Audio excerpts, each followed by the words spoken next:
میری آج کی اس جمعۃ المبارک کی بابرکت ساعتوں میں گفتگو کا موضوع ہے شب قدر کے فضائل۔ اللہ رب العالمین نے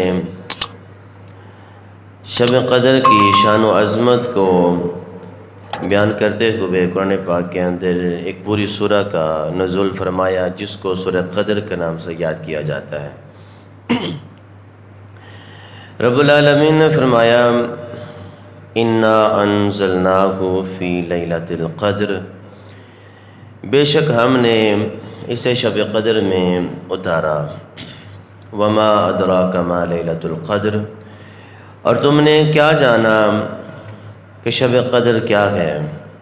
لیلۃ القدر خیر من الف شہر، رب فرماتا ہے کہ شب قدر 1000 مہینوں سے بھی بہتر رات ہے۔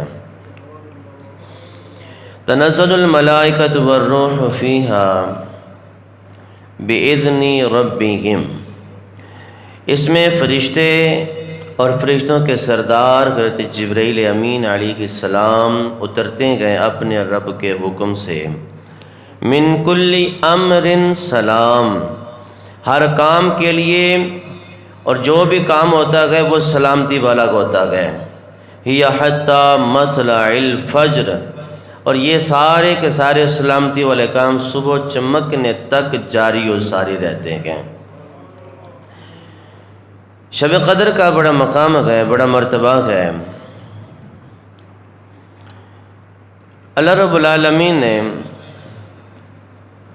شب قدر کے اندر قرآن پاک کی بات بھی کی اور فرشتوں کی بات بھی کی اور ہر اس کام کی بات کی جو سلامتی رکھنے والا کام ہے۔